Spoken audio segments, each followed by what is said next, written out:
Hello, and welcome to Jason Hyde's first podcast, JH Podcasts. And Jason Hyde creates watch and jewelry materials made out of sustainable materials. And I'm here with our very special guest, Sophie Ringel. And she's originally from Germany and came here to Miami to clean our beaches and hopefully clean our planet. Sophie, how are you? Hi, it's a pleasure being here. Thanks for having me. I'm good, thanks. I'm really well, actually. Well, wanted to know what exactly do you do and what your company does here in Miami and what's it called and how the process works, if you can please elaborate. Okay, I'm the founder of a nonprofit organization called Clean Miami Beach. I founded it last year in March, that was 2019, when I noticed there is so much plastic around us, and especially in the beaches and our waterways, and I couldn't look away anymore. I had to do something about it, so I just started to pick it up. At this time, I never intended to form a nonprofit organization. I literally just was picking up trash. And I met another girl who was picking up trash too, and I ran to her and we spoke and decided to pick up trash together. So we decided Tuesday is gonna be our day after work. We will pick up trash together. So we did for the first few weeks, and then the week after she brought her neighbor, I brought my friend, and this is how our journey started. This is how we started to grow. Suddenly we were 6 people on Tuesday, then we were 10 people on Tuesday, and now before COVID, we even had cleanups where we were 140 people. Wow. And obviously, once there was a point where we said, okay, so we're not a neighborhood group anymore. We should form ourselves and become a nonprofit organization. Wow. And how much trash or recycled materials do you think you have collected over the past few years with your nonprofit organization?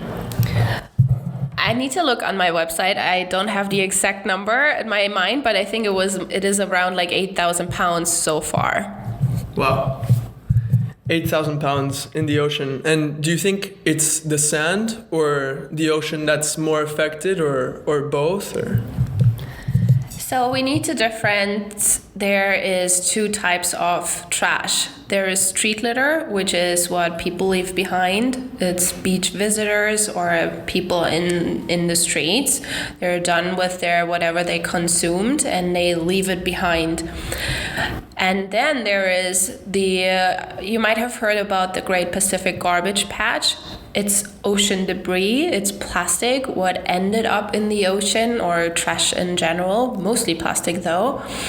And that gets washed ashore with every wave, every tide.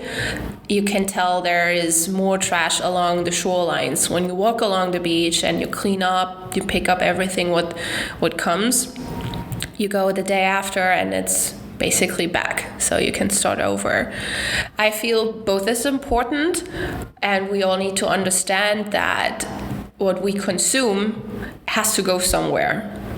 So even if the companies and corporations tell us this is recyclable, we still need to learn to use the things we already have to get back to how it was before, when we repaired things, when we didn't throw things out, we repaired it. We even went to our neighbor when we didn't have the tools and we borrowed it from our neighbor. And like really to think twice before we throw it out. There is no throwaway. The trash still has to go somewhere. You've mentioned to me before that all this trash is now in the Pacific and in many oceans, and how the materials are not being recycled properly right now. How do you think we can solve this problem and hopefully get rid of all the plastic that's swimming kind of in the ocean right now? Well, the first most important step, what we all really need to do, is to stop consuming so much. It starts with simple things like a plastic water bottle. We don't need to use plastic water bottles. 25% of the water in the plastic bottles is tap water anyway. And it is, we actually did a little calculation. So let's say there's one person consuming 5 plastic water bottles per day, which is 2.5 liter, makes 35 plastic water bottles a week, makes 1,050 plastic water bottles a month, which goes into 12,600 plastic water bottles per year. And this is just one person. And now think of these 12,600 plastic water bottles. What happens to them? They do not get recycled. Yes, the plastic industry tells us it does, but the truth is, it does not. I'm referring here to a great movie which just came out recently. It's called The Story of Plastic, and I encourage everyone to see it. It's a bittersweet truth about what is really happening here. Yeah, and to the recycling process, I can say that the USA, also Germany, other countries in Europe, we shipped our plastic trash to China. But in 2018, China stopped accepting our plastic, and because there's several kinds and varieties of plastic. Not every plastic is the same. And the quality of like lower plastics, like packaging, food packaging, is like a plastic film mixed together with a plastic water bottle, can't be recycled together, so it needs to be sorted out. And China didn't do this anymore. They said, we're not your dump here. You can't ship all your low quality plastics to us. So what the United States and other countries are doing now, we are shipping it to Malaysia, to Philippines, Indonesia. And those are all third world countries. So we are just moving our first world country problem to third world countries and claiming it's their problem. We shouldn't do that. We need to take care of our own problem. So the things what need to be done is clear. It's like the companies need to invent a different type of plastic or whatever. Like they need to come up with something which is actually biodegradable or really gets recycled. And we all need to understand that our throwaway culture has to stop.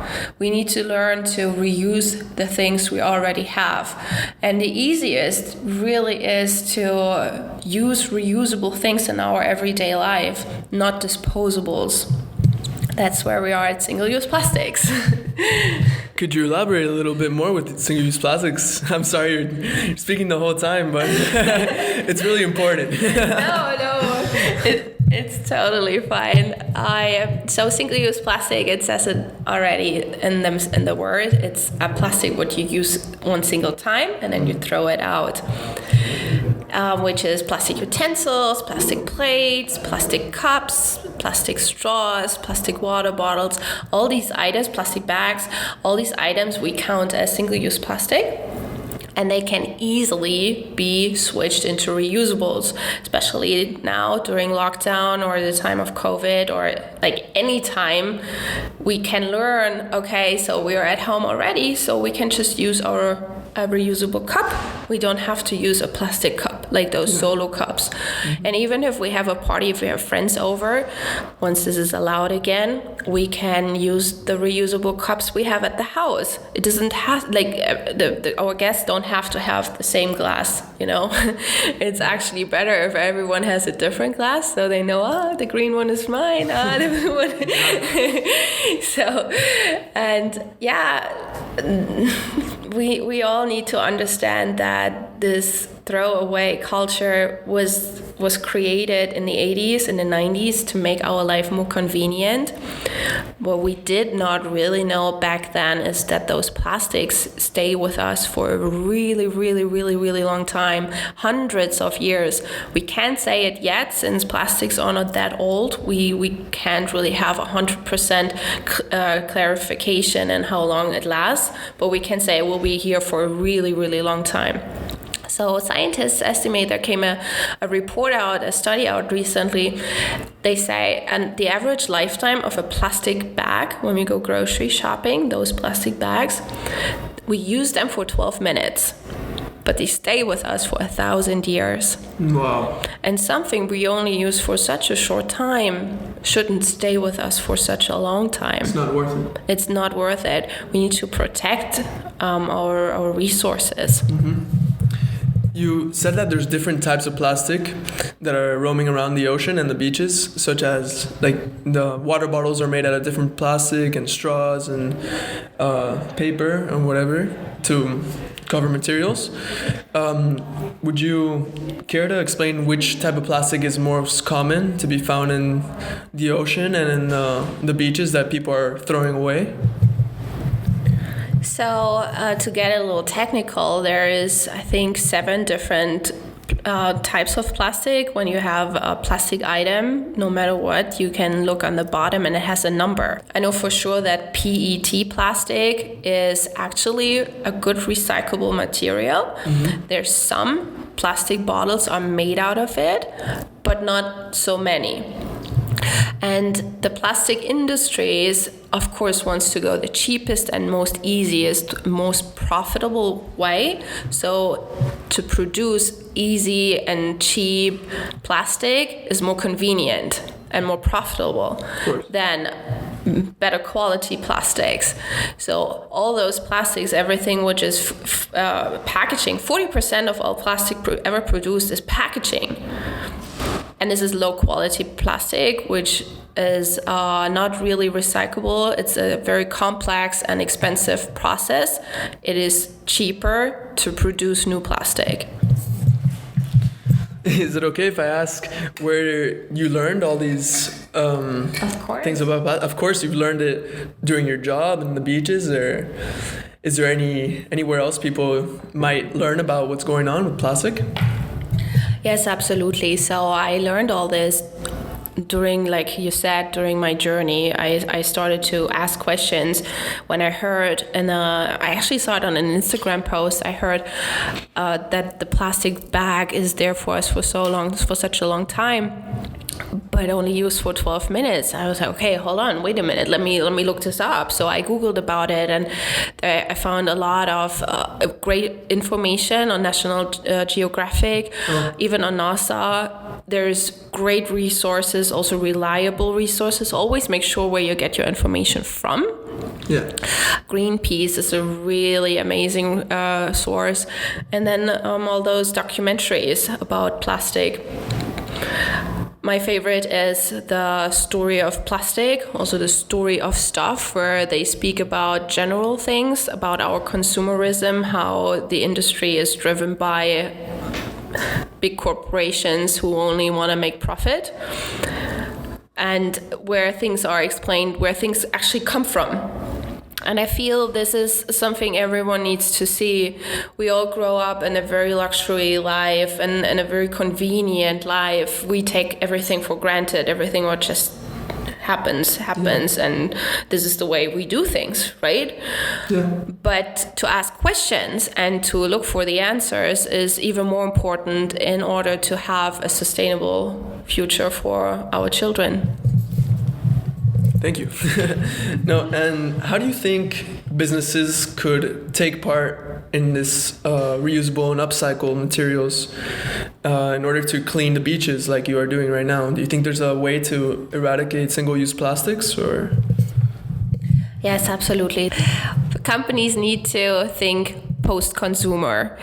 That means that companies need to take responsibilities to what happens to that product after the customer has used it. What happens with it? Just to claim, oh, it is recyclable is not the right thing to do. What happens actually? They need to make sure either that the recycling process is really happening, or that there is no necessity in a recycling, that it is biodegradable, or there is other ways like refill stations in place. I know we were working with a company called EcoPots, and they invented eco kiosks where you can buy a aluminium bottle for, like, let's say, all the soaps you use at your house, your shampoos, your dishwasher soaps, cleaning products. And you purchase that aluminum bottle, and then you fill it in their kiosk. Once this bottle is empty, you go right back there and refill it. That's nice. So you only have one bottle, and you have the product nonstop, which is really cool. So I wish companies would think more like that, find solutions, what happens to the product after it's been used. And may I ask why you chose only Miami Beach? Is there a specific reason, or are you going to do clean other beaches with your nonprofit? Yes, absolutely. I live in Miami Beach. It's my home. I have a community there. I built a community there, and it's where we are operating. But we also do cleanups at any other place. I often get phone calls from our volunteers, our people we work with. There's a beach here, or there's a shoreline here, or anything there.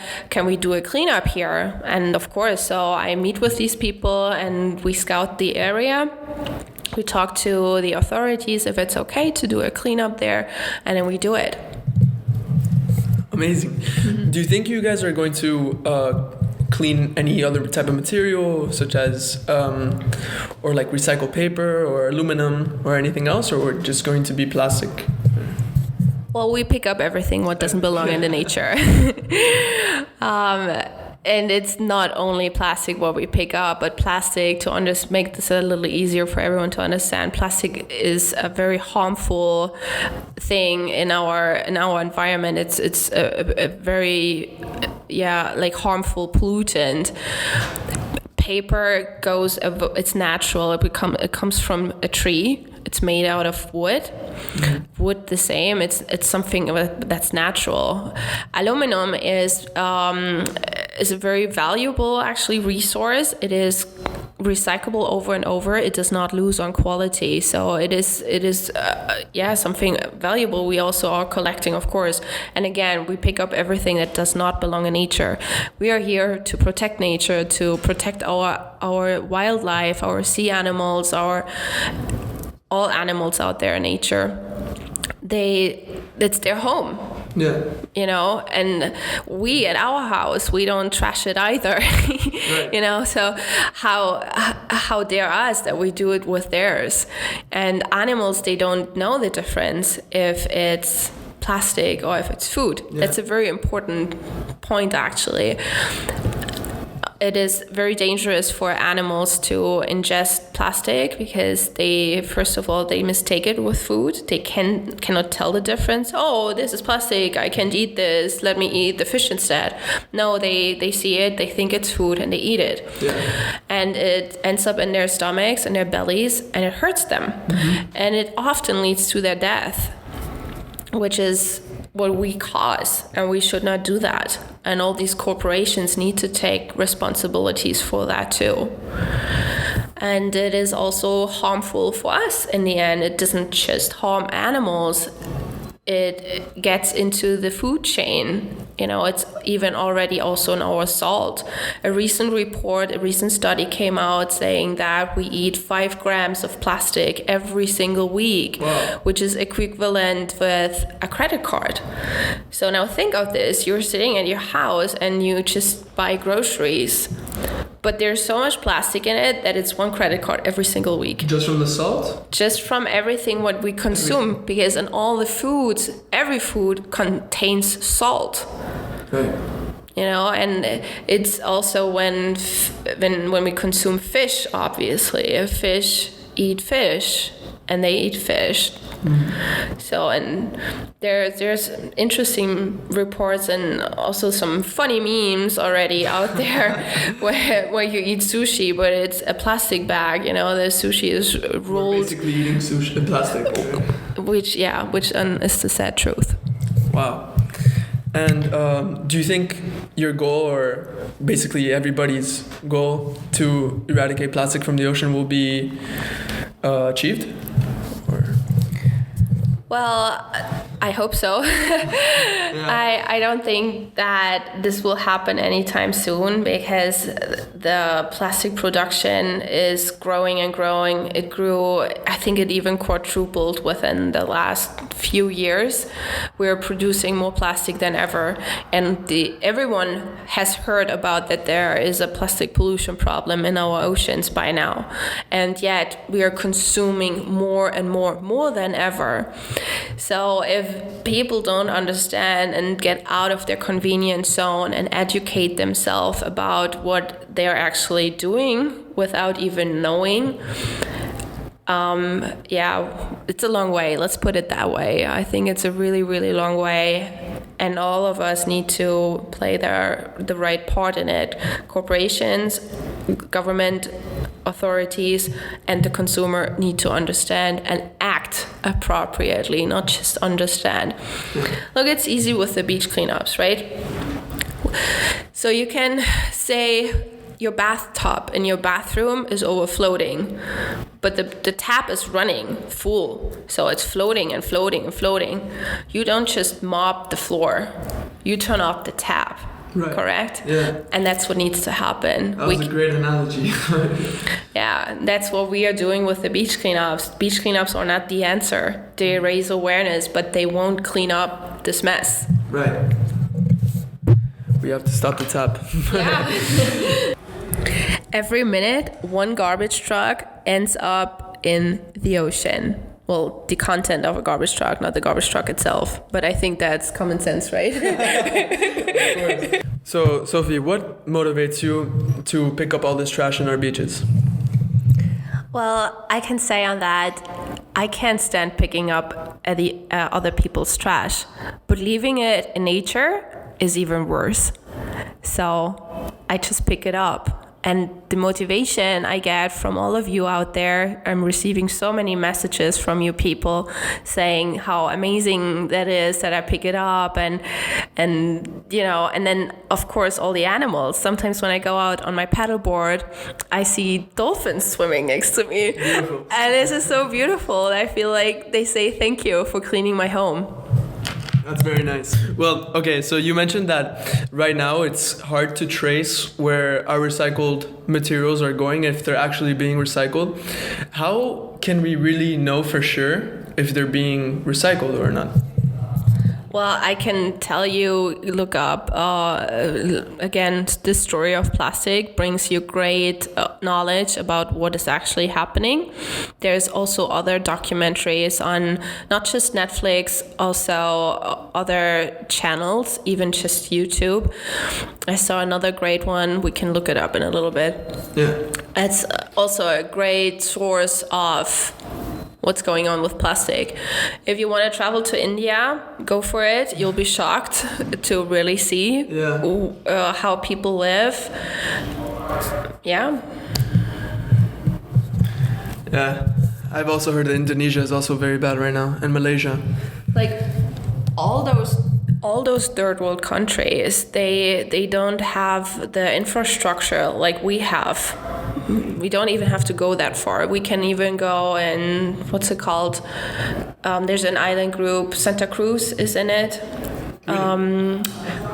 Santo Domingo. In Dominican Republic. Dominican Republic. Yeah. That's what I wanted to say. I've seen their shorelines are filled. So Dominican Republic does not have a waste management system as we have it. There is no garbage truck coming, picking up the garbage and bringing it somewhere. This doesn't happen. So the trash is just in the streets. Wow. And that's where, a lot of problems come from. In my cleanups, I often find trash from Haiti. Wow, really? Yes. I want to give a few tips. I want to say something. Oh, yeah, of course. Say something. So here are a few tips, like how you can help actually by just yourself at your house. The first, most important tip is stop using single-use plastic. Mm-hmm. Stop using plastic water bottles, plastic straws, plastic utensils, plastic cups, plastic plates, plastic bags. You can eliminate all these items out of your life right now. It's really easy. They're great reusable and sustainable alternatives from it. And if you have questions, please contact us. Please look you can Google it. You can find really cool information on Instagram just by using the hashtag plastic free. There's a lot of shops. You can look in your area. There's a lot of online shops who sell sustainable alternatives. It's really easy to find. But again, please ask us if there's any questions. The other tip, you don't Oh, there was a question earlier I forgot to answer. How many people does it need to clean a beach? The answer is one. You know, it only needs one person. So you can go out there, you can pick up trash, and you can inspire others. You will see that others will follow you. And if you don't want that, then just be by yourself. Don't tell anyone, but tell everyone. Of course. So these are easy steps, and which is also important for folks who do not live close to a beach. All the trash you see in your streets ultimately ends up in the trash and all in the ocean. All the trash you see out there in the streets ends up ultimately in the ocean. All the plastic you consume ends up in the ocean. You don't have to live next to the ocean to not participate or not to play a role in a plastic-free life. You will also help the animals who live miles away from you by not consuming it in the first place. Mm-hmm. So that's my tip to everyone. Don't consume it in the first place. Just look for sustainable alternatives. Start living a more sustainable, more responsible life. So nature, wildlife, and humans can live in harmony together. Definitely. Okay, good. No, just wanted to say thank you for coming, and thank you for giving us all these wonderful tips and becoming more aware of plastic and everything on the ocean and the beach, and hopefully cleaning up the planet. And I wanted to say, please go check out Sophie and her nonprofit and Clean Miami Beach and cleanmiamibeach.org. And definitely our Instagram, Jason Hyde, and jasonhyde.com, where we create products out of sustainable materials. And definitely go donate to cleanmiamibeach.org, where we can help our planet one step at a time. Thank you very much for tuning in. This has been the first episode of JH Podcast. Thank you, Sophie. Thank you.